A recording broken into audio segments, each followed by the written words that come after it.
Today in front of us we have an unreleased smartphone that you were never supposed to see. It's called the LG Rollable. Like an Egyptian scroll, it rolls out an extended display in what's arguably the most uniquely operating smartphone of all time.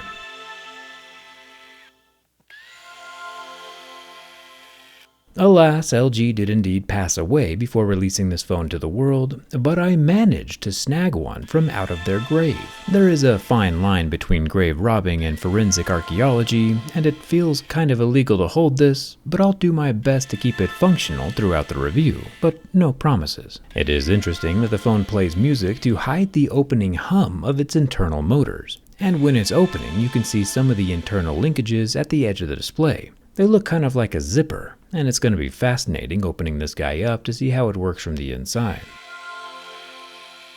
Also, when the LG Rollable slides open, the internal motors are surprisingly strong.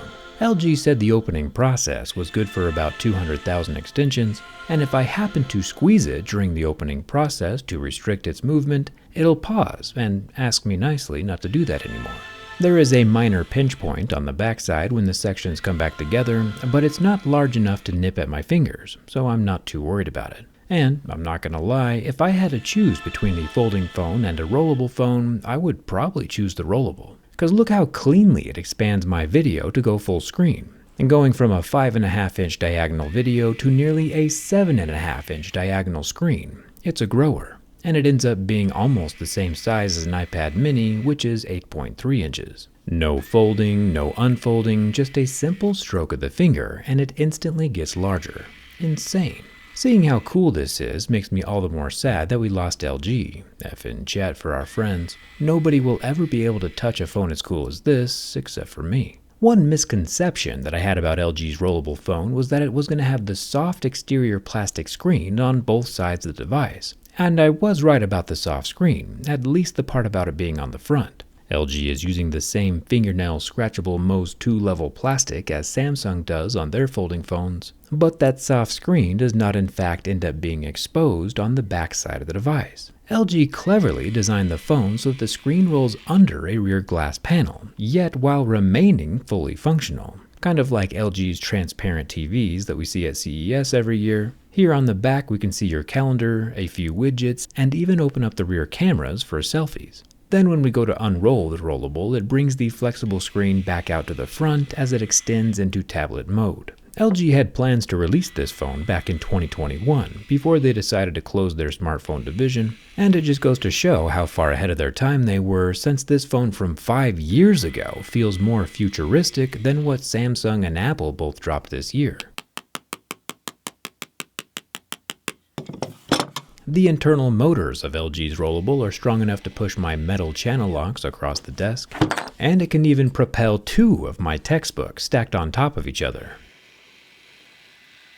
It is an extremely strong phone. LG included a few live backgrounds that expand out with each of the unrollings. And for the most part, it feels like a very finished device, ready for public release, which makes the canceling of the phone all the more depressing. On the back we have our 2 cameras, a 64-megapixel camera and a 12-megapixel ultra-wide, right above a rear fingerprint scanning power button. And lucky for us, I can see some screw holes in there underneath the transparent back glass panel, which will probably make the teardown slightly easier. There's a USB-C charging port in the bottom left, and an externally visible screw on the bottom right. There is a curved edge for the screen, and then another screw up top that holds the area where the flexible screen starts to retract. This is going to be the first screw I take out. There are some capacitive volume buttons along the left side. I'm not the biggest fan of those, but who am I complaining to? LG Mobile isn't around to listen. It's time to open it up and see how the rollable works from the inside. Nobody has ever done this before, so let's hope I don't ruin the only rollable smartphone in existence. I'll pop off the 2 Phillips head screws, one on either side of the roller, and then I'll warm up the back glass with some hot air. The goal here is to try to remove it from the phone in one piece, but glass is glass though, and we know how that sometimes ends up. With the glass completely removed, successfully might I add, the whole side of the rollable pops off, revealing that just inside the metal covering is a long, thin line of bristles, which I assume helps keep dust and debris from getting inside the rear portion of the screen. Getting dust inside the back would not be easy to clean out, And of course, it's obviously not water resistant in the slightest. With the glass and the complete right side of the phone removed, I'll try to retract the display,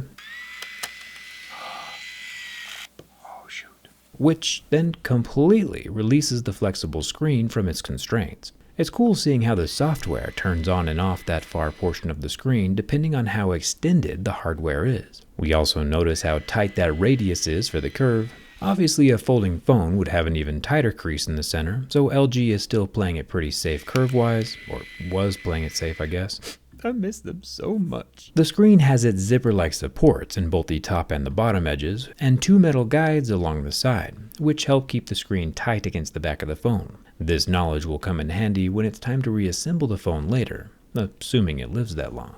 With the rollable screen fully extended, it reveals several more Phillips head screw locations on the movable back half of the panel.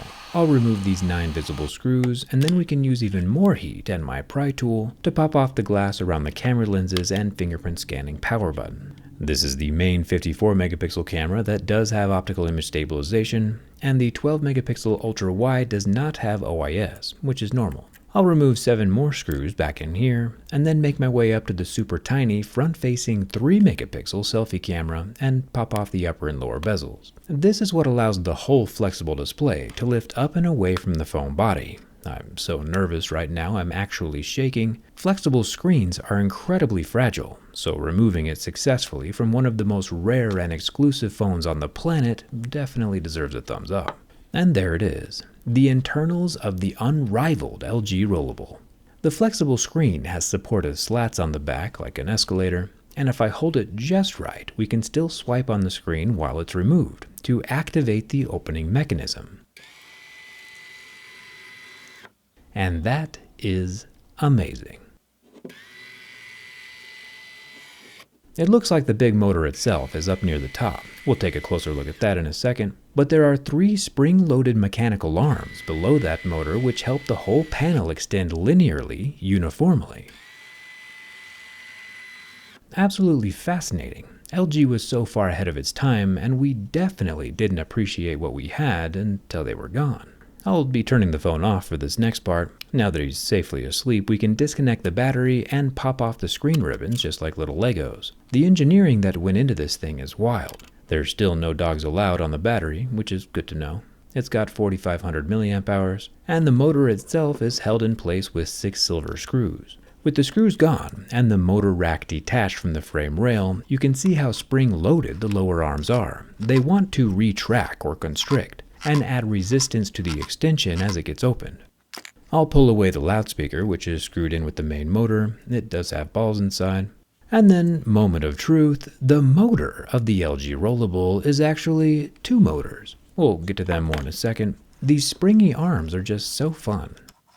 Anyway, the dual geared motors on the Rollable are attached to a pretty standard straight tooth gear rack. Roll it out to extend the screen, and roll it back in to retract the screen. 2 motors with 2 gears explains how I was able to move whole textbooks across my desk while opening. LG over-engineered this rollable phone to be extremely beefy, and it's been super cool to see how it's assembled. Probably the most innovative phone ever made, but the world back in 2021 was just not ready to receive it. And I would feel more than just a little guilty if it didn't work anymore because I took it apart. So, cross your fingers. With the motor back in place and screwed in tight, I can reattach the display and the battery ribbon cables. I'll physically collapse or retract the phone back into its closed position so I can slot in the flexible folding screen to the moving backside without damaging the edges. I'll put the screws back in under the camera glass and then take the screen back out since I forgot to screw in the 9 screws underneath that back panel. After reslotting the flexible screen for the second time,